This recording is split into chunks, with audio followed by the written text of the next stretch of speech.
আমার মাসুম এই বাচ্চাটা কি অপরাধ করছে নির্মম ভাবে আমার বাচ্চাটা হত্যা করলো। বাবা তুমি কখন আসবা?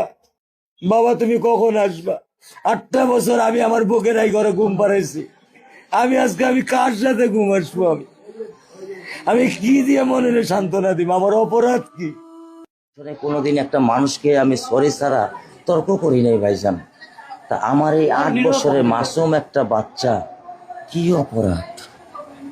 আমি এই কলজাটা ছাড়া আমি থাকবো কেমনি? আমার এই বাচ্চাটা আমি ঘরে ঢোকার আগে ফ্রিজের মধ্যে আমার জন্য শরবত বানায় রাখে। আমার বড় মেয়ে না, আমার ছোট মেয়ে, 8 বছরের মেয়ে। বাবা শরীফের ছবি এখানে লাগাই রাখছে। বাবা তুমি আমাকে নিয়ে যাবা? আমি বলছি আল্লাহ, বাবা তুমি আল্লাহর কাছে চাও, আমার তো নেওয়ার দিয়ে যাওয়ার ক্ষমতা নাই। আমার মেয়ে আল্লাহর কাছে চলে গেছে। আমার মেয়ে আল্লাহর কাছে চলে গেছে। আমার মাসুম এই বাচ্চাটা কি অপরাধ করছে নির্মম ভাবে আমার বাচ্চাটা হত্যা করলো। কি আমার ক্ষতি, কি আমার অন্যায়, কি আমার দোষ, আমি একটু জানতে চাই আপনাদের কাছে। আমার যদি কোনো দোষ থাকে, আমার কোনো যদি অন্যায় থাকে, প্রকাশ্যে আপনারা আমার ফাঁসি দিয়ে দেন। আমি এই বাচ্চাটা ছাড়া আমি থাকবো কেমনি?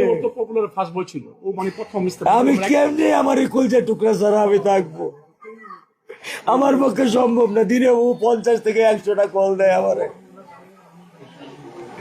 বাবা তুমি কখন আসবা? বাবা তুমি কখন আসবা? বাবা তুমি কখন আসবা? 8টা বছর আমি আমার বুকের এই ঘরে ঘুম পাড়াইছি। আমি কার সাথে ঘুম আসবো? আমি কি দিয়ে মনে সান্ত্বনা দিব? আমার অপরাধ কি?